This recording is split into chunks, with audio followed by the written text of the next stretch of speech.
ಕುಶಾಗ್ರಮತಯೇ ಭಾನುದ್ಯುತಯೇ ವಾದಿಭೀತಯೇ ಆರಾಧಿತಶ್ರೀಪತಯೇ ಸುಧೀಂದ್ರಯತಯೇ ನಮಃ. ಹರಿ ಓಂ. ಸುಜ್ಞಾನಂ ವಾಹಿನಿಯ ಎಲ್ಲರಿಗೆ ಅಭಿನಂದನೆಗಳನ್ನು ಸಲ್ಲಿಸಿ, ಕಲಿಯುಗದ ಕಲ್ಪವೃಕ್ಷ ಕಾಮಧೇನುಗಳು ಅಂತ ಪ್ರಸಿದ್ಧರಾದ ಶ್ರೀ ರಾಘವೇಂದ್ರ ಗುರುಸಾರ್ವಭೌಮರ ಗುರುಗಳಾದ ಶ್ರೀ ಸುಧೀಂದ್ರ ತೀರ್ಥ ಶ್ರೀಪಾದರ ಆರಾಧನೆ ಪರ್ವಕಾಲ. ಆ ಮಹಾನುಭಾವರು ರಾಘವೇಂದ್ರಂಥ ಯತಿಶ್ರೇಷ್ಠರನ್ನು ಜಗತ್ತಿಗೆ ಕೊಟ್ಟವರು ಶ್ರೀ ಸುಧೀಂದ್ರ ತೀರ್ಥ ಶ್ರೀಪಾದರು. ಹಾಗಾಗಿ ಅವರ ಮೇಲೆ ಸ್ತೋತ್ರ ಮಾಡೋ ಕಾಲಕ್ಕೆ ರಾಯರೇ ಹೇಳ್ತಾರೆ, ಕುಶಾಗ್ರಮತಯೇ ಭಾನುದ್ಯುತಯೇ. ಮಹಾ ಬುದ್ಧಿವಂತರು, ಚಾಣಾಕ್ಷರು, ಕುಶಾಗ್ರಮತಿಗಳು. ಭಾನುದ್ಯುತಯೇ, ಸೂರ್ಯನಂತೆ ಕಾಂತಿಯುಳ್ಳವರು. ವಾದಿಭೀತಯೇ, ಅವ್ರ ಜೊತೆಗೆ ವಾದಕ್ಕೆ ಅಂತ ಯಾರ್ಯಾರು ಬರ್ತಾ ಇದ್ದರು ಅವರಿಗೆಲ್ಲ ವಾದ ಮಾಡಿ ಸೋಲಿಸ್ತೀನಿ ಅಂತ ಬಂದ ಪರವಾದಿಗಳು ಕೂಡ ಭಯ ಪಡ್ತಾ ಇದ್ರಂತೆ. ವಾದಿಭೀತಯೇ. ಆರಾಧಿತ ಶ್ರೀಪತಯೇ ಸುಧೀಂದ್ರ ಯತಯೇ ನಮಃ ಅಂತ ಸುಧೀಂದ್ರರನ್ನು ಸ್ತೋತ್ರ ಮಾಡ್ತಾರೆ. ಪರಮಾತ್ಮನನ್ನು ಆರಾಧನೆ ಮಾಡಿದವರು, ಗರುಡ ವಾಹನ ಲಕ್ಷ್ಮೀನಾರಾಯಣನನ್ನು, ಶ್ರೀಮನ್ ಮೂಲರಾಮಚಂದ್ರ ದೇವರನ್ನು ಆರಾಧನೆ ಮಾಡಿರ್ತಕ್ಕಂಥ ಮಹಾನುಭಾವರು ನಮ್ಮ ಗುರುಗಳಾದ ಸುಧೀಂದ್ರ ತೀರ್ಥರು ಅಂತ ಸುಧೀಂದ್ರರನ್ನು ಸ್ತೋತ್ರ ಮಾಡ್ತಾರೆ. ಈ ಸುಧೀಂದ್ರ ತೀರ್ಥರು ಶಾಷ್ಟಿಕ ಮನೆತನ ಅಂತ 60 ಮನೆತನ ಅಂತ ಬರುತ್ತೆ. ಅದಕ್ಕೆ ಸೇರಿದ ಮನೆತನದ ಒಬ್ಬ ಮಹಾನುಭಾವರು. ಇವರ ಬಾಲ್ಯದ ಹೆಸರು ನಾರಾಯಣಾಚಾರ್ಯ ಅಂತ ಇವರ ಹೆಸರು. ಇವರು ಶ್ರೀ ಸುರೇಂದ್ರ ತೀರ್ಥರಿಂದ ಸನ್ಯಾಸವನ್ನು ಸ್ವೀಕಾರ ಮಾಡಿ ಸಣ್ಣ ವಯಸ್ಸಲ್ಲಿ ಮಹಾಬುದ್ಧಿವಂತರಂತೆ. ಚಿಕ್ಕ ವಯಸ್ಸಿಂದಲೂ ಕೂಡ ಕಾವ್ಯಗಳನ್ನು, ಪದ್ಯಗಳನ್ನು, ಸಂಸ್ಕೃತ ಶ್ಲೋಕಗಳನ್ನು ರಚನೆ ಮಾಡೋದರಲ್ಲಿ ಮಹಾ ನಿಪುಣರು. ಹಾಗಾಗಿ ಇವರನ್ನು ಸ್ವೀಕಾರ ಮಾಡಿ ವಿದ್ಯಾಭ್ಯಾಸವನ್ನು ಮಾಡಿಸಿ ಆಮೇಲೆ ನಾರಾಯಣಾಚಾರ್ಯರಿಗೆ ಸನ್ಯಾಸವನ್ನು ಕೊಟ್ಟು ಸುಧೀಂದ್ರ ತೀರ್ಥ ಶ್ರೀಪಾದರು ಅಂತ ಅವರಿಗೆ ಹೆಸರನ್ನು ಕೊಡ್ತಾರೆ, ಆಶ್ರಮ ನಾಮ. ಸುಧೀಂದ್ರ ತೀರ್ಥ ಅಂತಂದರೆ ಸುಧಿ ಅಂದರೆ ಜ್ಞಾನಿಗಳು ಅಂತ ಅರ್ಥ. ಅಂಥ ಜ್ಞಾನಿಗಳು, ಮಹಾಜ್ಞಾನಿಗಳೇ ಬಂದು ಇವರಿಗೆ ನಮಸ್ಕಾರ ಮಾಡ್ತಾ ಇದ್ದರು ಅಂದರೆ ಇವರು ವಿದ್ವತ್ ಎಂಥದ್ದಿರಬೇಕು.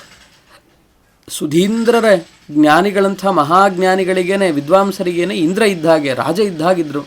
ಅದಕ್ಕೋಸ್ಕರ ಸುಧೀನಾಂ ಇಂದ್ರಃ ಸುಧೀಂದ್ರ ಅಂತ ಸುಧೀಂದ್ರ ತೀರ್ಥರು ಅನ್ನೋದು ಅಭಿಧಾನ ಸಾರ್ಥಕವಾಯಿತು ಅವರಿಗೆ. ಇನ್ನೂ ವೈಶಿಷ್ಟ್ಯ ಏನು ಅಂದರೆ ಅವರ ಸೌಭಾಗ್ಯ ವಿಜೇಂದ್ರ ತೀರ್ಥರ ಹತ್ರ ಅಧ್ಯಯನ ಮಾಡುವ ಸುಯೋಗ ಪ್ರಾಪ್ತಿಯಾಯಿತು. ಸುರೇಂದ್ರರ ಶಿಷ್ಯರು ಶ್ರೀ ವಿಜೇಂದ್ರರು, ವಿಜೇಂದ್ರ ತೀರ್ಥ ಶ್ರೀಪಾದರ ಶಿಷ್ಯರೇ ಶ್ರೀ ಸುಧೀಂದ್ರ ತೀರ್ಥ ಗುರುಸಾರ್ವಭೌಮರು. ಈ ಮಹಾನುಭಾವರು ಇವರಿಗೆ ಸುರೇಂದ್ರರ ಸನ್ಯಾಸವನ್ನು ಕೊಟ್ಟು ಆಮೇಲೆ ಇವರನ್ನು ವಿಜೇಂದ್ರರ ಕೈಗೆ ಒಪ್ಪಿಸಿದರು ಅಂತ ವಾದೀಂದ್ರ ತೀರ್ಥರು ತಮ್ಮ ಶ್ರೀಮಠದ ಅಧಿಕೃತ ಗ್ರಂಥದಲ್ಲಿ ನಿರೂಪಣೆ ಮಾಡ್ತಾರೆ ಆ ಚರಿತ್ರೆಯನ್ನು. ಹೀಗೆ ವಿಜೇಂದ್ರ ತೀರ್ಥರಲ್ಲಿ ಅಧ್ಯಯನ ಮಾಡಿ 64 ಕಲೆಗಳು ಹೇಗೆ ತಮ್ಮ ಗುರುಗಳಿದ್ವು, ತಾವು ಕೂಡ ಅವರ ಅನುಗ್ರಹದಿಂದ ಅಷ್ಟೂ ಕಲೆಗಳನ್ನು ಕಲಿತರಂತೆ, ದೇವಾಂಶರವರೆಲ್ಲ.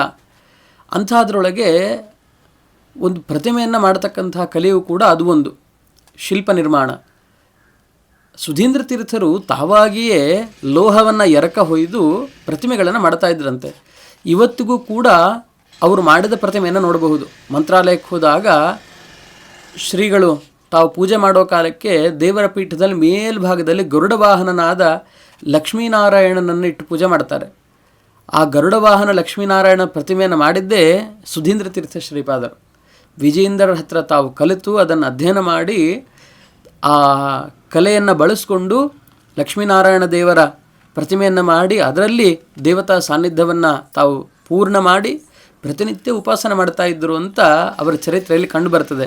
ಹೀಗೆ ಅದರ ಕೌಶಲ ಅಂತ ಇವತ್ತಿಗೂ ಅವರ ನಿರ್ಮಾಣದ ಪ್ರತಿಮೆಯನ್ನು ನಾವು ಕಾಣಬಹುದು. ಇದರ ಜೊತೆಗೆ ಅವರು ಎಲ್ಲ ಕ್ಷೇತ್ರಗಳಿಗೆ ಸಂಚಾರಕ್ಕೆ ಹೋಗಬೇಕು. ಹೋದಾಗ ಒಂದು ವೈಶಿಷ್ಟ್ಯ ಏನು ಅಂದರೆ, ಒಮ್ಮೆ ಹೀಗೆ ಸಂಚಾರ ಮಾಡ್ತಾ ಬಂದಾಗ ದೊಡ್ಡಬಳ್ಳಾಪುರ ಈ ಪ್ರಾಂತ್ಯಕ್ಕೆ ಬಂದಿದ್ದಾರೆ.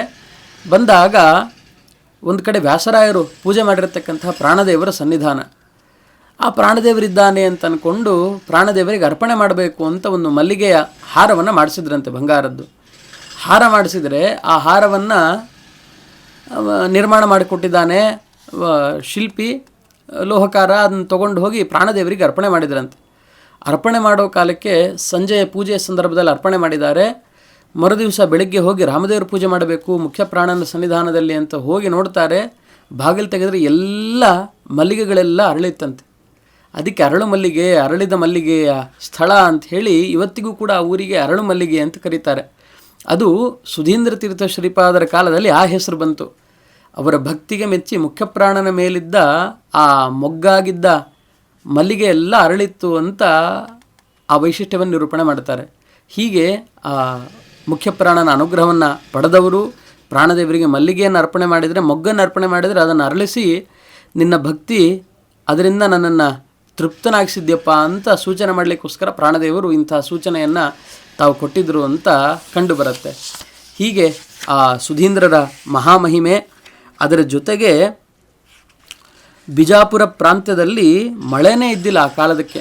ಮಳೆನೇ ಇಲ್ಲದೆ ಇದ್ದಾಗ ಈ ಸುಧೀಂದ್ರ ತೀರ್ಥ ಶ್ರೀಪಾದರು ತಾವು ಹೋಗಿ ಅಂಥ ಮುಸಲ್ಮಾನ ರಾಜನ ಆಸ್ಥಾನ ಅದು, ಅಂಥವನ ಆಸ್ಥಾನಕ್ಕೆ ಹೋಗಿ ಪರಮಾತ್ಮನನ್ನು ಪ್ರಾರ್ಥನೆ ಮಾಡಿ, ಘನಶ್ಯಾಮನಾದ ನಾರಾಯಣನನ್ನು ಪ್ರಾರ್ಥನೆ ಮಾಡಿ, ಅಷ್ಟಸಿದ್ಧಿಗಳು ಅಂತ ಬರುತ್ತೆ. ಅಣಿಮಾ ಮಹಿಮಾ ಚೈವ ಗರಿಮಾ ಲಘಿಮಾ ತತ ಪ್ರಾಪ್ತಿ ಪ್ರಾಕಾಮ್ಯಂ ಈಶಿತ್ವಂ ವಶಿತ್ವಂ ಚಾಷ್ಟಭೂತಯ ಅಂತ ಅಷ್ಟಸಿದ್ಧಿಗಳು. ಇದು ಎಲ್ಲ ಮಹಾನುಭಾವರಲ್ಲಿ ಇರ್ತವೆ, ದೊಡ್ಡ ದೊಡ್ಡ ಜ್ಞಾನಿಗಳಲ್ಲಿ. ಆದರೆ ಅವರು ತಮ್ಮ ಯಾವುದೇ ಲೌಕಿಕವಾದ ಹೆಸರಿಗೋಸ್ಕರ ಇಂಥ ಸಿದ್ಧಿಗಳನ್ನು ಬಳಸ್ಕೊಳ್ಳಲ್ಲ. ಅಂಥ ಸಿದ್ಧಿಯನ್ನು ಪ್ರಯೋಗ ಮಾಡಿ ಸುಧೀಂದ್ರ ತೀರ್ಥ ಶ್ರೀಪಾದರು ಮೋಡಗಳನ್ನು ತರಿಸಿ ಹಗಲಲ್ಲೇ ಸೂರ್ಯ ಕಾಣದೇ ಇರೋ ಥರ ಮಾಡಿದವರು. ಕ್ಷಾಮ ಅಂತ ಬರಗೆಟ್ಟಾಗ ಮಳೆಯನ್ನು ಬರೆಸಿ ಅಭಿವೃದ್ಧಿಯನ್ನು ಮಾಡಿದ್ರು. ಅದರ ಜೊತೆಗೆ ತಮ್ಮ ಮಹಾಮಹಿಮೆಯನ್ನು ತೋರಿಸಿ ನಟ್ಟ ನಡುವಲ್ಲಿ ಮಧ್ಯಾಹ್ನದ ಸಂದರ್ಭದಲ್ಲಿ ಮಠ ಮಧ್ಯಾಹ್ನ ಅಂತ ಹೇಳ್ತೀವಲ್ಲ, ಆ ಸಮಯದಲ್ಲಿ ಉರಿಯುವ ಸೂರ್ಯನನ್ನು ಇದ್ದಕ್ಕಿದ್ದ ಹಾಗೆ ಕಾಣದೇ ಇರೋ ಥರ ಮಾಡಿಬಿಟ್ರು ಅವರು. ಅದು ಒಂದು ಅಷ್ಟಸಿದ್ಧಿಗಳಲ್ಲಿ ಭಗವಂತ ಅವರಿಗೆ ತೋರಿಸಿಕೊಟ್ಟ, ಅನುಗ್ರಹ ಮಾಡಿಕೊಟ್ಟ ಸಿದ್ಧಿ ಅಂತ ಹೀಗೆ ಆ ವೈಶಿಷ್ಟ್ಯವನ್ನು ಕಾಣಬಹುದು. ಇಂಥ ಅನೇಕ ಲೀಲೆಗಳು ನಮ್ಮ ಸುಧೀಂದ್ರ ತೀರ್ಥ ಗುರುಸಾರ್ವಭೌಮನ ಚರಿತ್ರೆಯಲ್ಲಿ. ಅದರಲ್ಲೊಂದು ಅಂದರೆ ಮಂತ್ರಾಲಯ ಪ್ರಭುಗಳಿಗೆ ಪಾಠ ಮಾಡಿದ್ದು.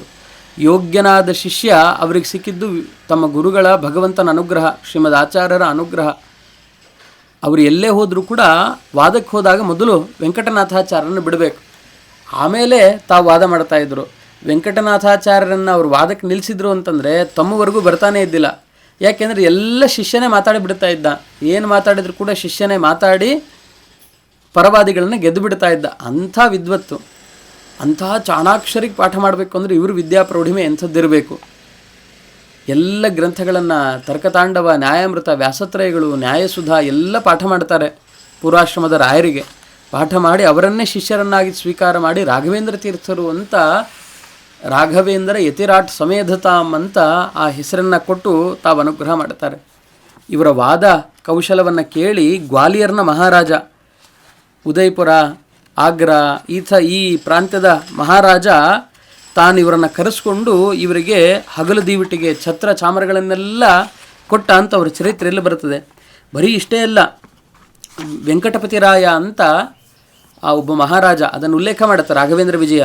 ಪವಿತ್ರಿತಾಮೇಶ ಧರಾಂ ವಿತನ್ವನ್ ಸಂಚಾರತೋ ದಿಗ್ವಿಜಯಾಪದೇಶಾತ್ ಶ್ರೀ ವೆಂಕಟಕ್ಷ್ಮ ಪರಿಣೀ ಸಮಕ್ಷೆ ವಾದೇನ ವಿದ್ವೇಷಿ ಬುಧಾನ್ ವಿಜಿಗ್ಯೇ.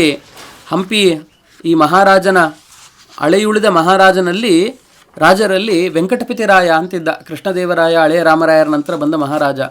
ಅವನ ಕಾಲದಲ್ಲಿ ಅವನ ಸಂಸ್ಥಾನಕ್ಕೆ ಬಂದಾಗ ಅನೇಕ ಜನ ವಾದಕ್ಕೆ ಅಂತ ಬಂದರೆ ಅವರನ್ನೆಲ್ಲ ಸೋಲಿಸಿ ಶ್ರೀಮದ್ ಆಚಾರ್ಯರ ಸಿದ್ಧಾಂತದ ಸ್ಥಾಪನೆಯನ್ನು ಮಾಡಿದವರು.